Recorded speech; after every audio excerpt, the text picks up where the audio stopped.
Well, hi folks, here we are, 1st of February. Just give you a quick update, show you what's going on.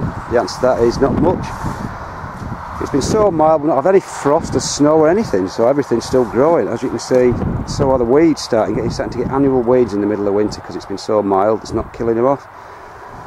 Still got my little tiny turnips growing. I just sowed these in July, I just chucked them in, didn't even thin them out. I've harvested a few, I'll show you those in a few minutes. Got all my muck on top of the soil and the worms are taking that in nicely now. My leeks, they look a bit sickly, but I'll show you, I've just pulled a few, and once you take the outer sort of rough leeks leaves off the leeks, they look alright. So here's just a few of my turnips I've just pulled up. They're not monsters, but they're fun, you know, at this time of year it's great to get anything. They're my leeks. Like I say, once you pull all the old rough leaves off, you get a decent shaft, so happy with those. I need to pull them all up actually, because it really does need digging over before we get any frost, if we get any frost. So that's what's going on outside, which is not... oh, look at that. The sun's coming out, first time in about 14 years. Where my spuds were grown last year in the pots, but I dug all the ground up underneath and added loads more muck and compost, because I'll be growing them at the same place again, because I didn't get any blight, so it's okay. As you can see, the water barrels are absolutely full to the top, and that's just falling straight out of the sky. That's not off a roof or anything. They're 3 foot tall, so no shortage of water. Look, it's been flooding in my polytunnel. I had a big flood right through it, washed loads of mud through, so I've been trying to give it a bit of a clean up. Still a bit wet, I've brushed it all out, dug all my beds over, given them a good flooding and put some of this material down to try and keep the moisture in a bit, and then in about another 6 weeks I'll be rotivating them. And that should be my onions going in April that I'm growing at home, so it's not actually that long, is it? 2 months, seems to have flown by. Now this is a new bit I've made. I've removed one of my carrot boxes because I grew far too many show carrots. And that's where I'm growing some of my giant onions. They're going to be in 60 litre pots for one onion. Sounds a bit overkill, but Peter Glazebrook uses like 200 litre ones, but I can't really afford that. I got one £9 10 ounce out of one last year, so hopefully I can break the magical £10 barrier this year. If it's not too hot in summer, that's the thing you don't want, which sounds a bit perverse. Dug all the sand over in my sand barrels, removed all the compost from my carrots, fluffed it all up. So that'll be all ready to core out and put the compost in shortly.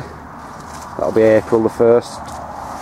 Same thing again. A few cabbages, they're looking a bit rough now. I just transplanted them back in when I dug my main bed over, but I think they're about past it.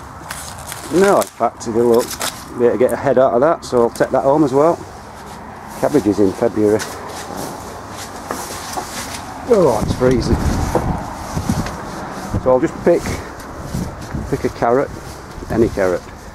As you can see, it's still a mess. It all needs weeding, and well, this is where my flowers were, but it all needs digging over. I've just not had time, and the weather's been so foul. So another bed dug over. Right then, this is some more carrots. You'd think, oh, there's nothing there, just a few little tops. But these are the sweet candles that grow for show. But they're the best carrot for eating too, I think, definitely. And they just keep on coming. Look at that. There's nothing growing. If I dig down, pull up, because we've had no, it's hard to do it with one hand, pardon the expression.